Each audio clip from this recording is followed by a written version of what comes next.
You ever notice how people say the most disarming things right before you emotionally detach from humanity for a week? Ha ha ha, oh, we're starting there, huh? We have to, because if you're an INFJ, you've probably mastered the art of smiling while mentally constructing a 20-page essay titled, "Why That Comment Just Crushed My Soul." And we're going to talk about it. The 10 things people say to INFJs that make us question humanity, our life choices, and why we ever left the house. 10 phrases, 10 emotional landmines, and maybe, just maybe, by the end of this, we'll learn how to stop internalizing every careless word. Or at least laugh about it before we disappear for 3 business days of emotional recalibration. Number 1, you're too sensitive. Ah, yes, the classic translation, your empathy is making me uncomfortable. Exactly. Here's the neuroscience behind it. INFJs have a hyperactive amygdala and high emotional interoception, which means when someone sighs weirdly across the room, we feel it like a thunderclap. We don't just sense moods, we inhale them. And then somehow it's our fault for choking on the atmosphere. Sensitivity isn't weakness. It's advanced emotional data processing. We feel deeply because we understand deeply. Yeah, so next time someone calls you too sensitive, just smile and say, "No, I'm just emotionally multilingual. You're monolingual in empathy." Number 2, you're overthinking it. As if thinking deeply is a crime. Seriously. I once paused before texting someone back, not because I was unsure, but because I had to emotionally simulate 12 possible outcomes, including future regret, tone shifts, and planetary alignment. That's not overthinking, that's preemptive emotional disaster management. Exactly. Our intuition doesn't turn off. We see patterns in everything. It's how we protect ourselves and others. But people call it overthinking because they only think to the edge of comfort. INFJs think to the edge of truth. Number 3, why are you so quiet? Oh, that one's personal. They don't realize silence is an emptiness for us. It's analysis, observation, recovery. Exactly. We're processing energy, tone, contradictions, every detail. By the time they've finished one sentence, we've mapped the emotional geometry of the room. And they think we're not engaged. No, we're too engaged, just internally. Maybe tell them, "I'm not quiet, I'm buffering." Perfect. Add a little loading bar over our heads. Number 4, you care too much. That one hurts because it's true, but also insulting. It's the INFJ paradox. We care to heal, but caring drains the healer. I once helped a friend through heartbreak. 3 hours of talking, 1 gallon of empathy later, she left lighter, and I left like my soul just ran a marathon. That's empathy fatigue, mirror neuron overuse. Our nervous system doesn't know how to separate your pain from my pain. So yeah, we care too much, but maybe that's what makes the world less unbearable. Number 5, you're hard to read. Oh, that's just INFJ for my poker face is actually a trauma management tool. Blaha facts. We've learned that showing too much invites misunderstanding. Yeah, people ask for honesty, but they want it with emotional subtitles.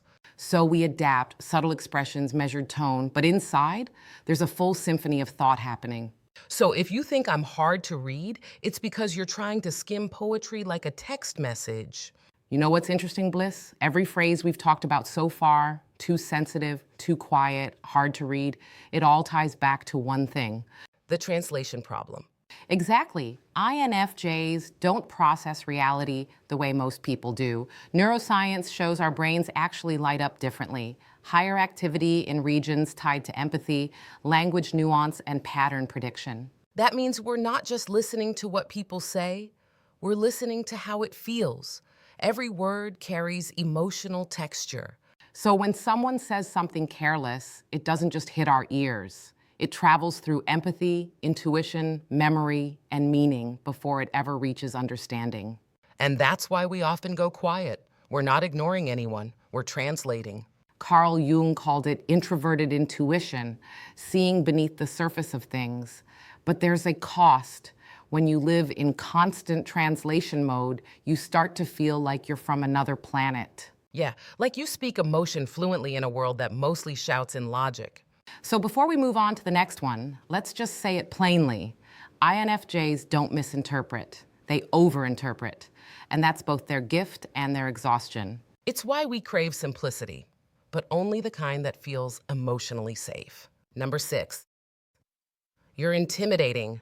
My favorite backhanded compliment. We don't try to be. It's just that calm confidence and direct eye contact short-circuits superficiality. Yeah, it's not arrogance, it's focus. People mistake emotional stillness for mystery. Meanwhile, we're just thinking, I hope my face looks approachable right now. Exactly. I'm over here adjusting my smile in real time like an emotional thermostat. Number 7, just relax. Ah, yes, the phrase that never worked on any INFJ in human history. Our brains don't do idle. We're always reading energy, predicting outcomes, rehearsing empathy. Neurologically, we're built for vigilance, not paranoia, but pattern awareness. Just relax is like telling a smoke detector to chill. Or telling a cat to stop knocking things over. Exactly. It's not malfunction, it's instinct. Number 8, you're too deep. Translation, you made me think and I didn't like it. I'm tickled. The world worships authenticity and wait until it requires reflection. Small talk drains me faster than low battery mode. I can't pretend to care about traffic when the person next to me is clearly dying inside. Depth isn't drama, it's discernment. It's our way of making meaning out of chaos. Number 9, oh, you're different. Said like an accusation, not an observation. Carl Jung would call that individuation, the process of becoming who you truly are, not who the world expects you to be. And for INFJs, that journey can feel lonely because authenticity means losing some belonging. But here's the paradox. The more you embrace that difference, the more magnetic you become to people who can finally meet you at your depth. So yes, we're different, but not because we want to stand out, because we finally stop standing in our own way. Number 10, you think you know everything. Ah, the INFJ curse. Accuracy mistaken for arrogance. Haha, we don't speak until we're sure, so when we do, it sounds confident. But that confidence unnerves people who confuse uncertainty with humility. Intuition is pattern-based knowing, subconscious data that feels like foresight. We're not claiming to know everything. We're just tired of pretending we don't see it coming. Exactly. Sometimes silence isn't passivity, it's premonition. You know what ties all of these together? None of these phrases are meant to hurt. They just reveal how differently INFJs experience reality. We're not too sensitive, or too deep, or too much. We're just tuned to a frequency most people haven't learned to hear. And maybe that's why we spend so much time in solitude, not to escape people, but to recharge from translation fatigue. The world hears words, we hear energy. So if you love an INFJ, listen for what's unsaid. And if you are an INFJ, stop apologizing for how deeply you feel. That's your power, not your flaw. Because understanding isn't about volume, it's about resonance. Exactly. For INFJs, being misunderstood isn't a weakness. It's just evidence that we're not meant to be background noise. Some people speak to be heard. INFJs listen to understand. And sometimes that's the loudest thing of all. If that line hit you in the chest instead of your ears, you're probably one of us.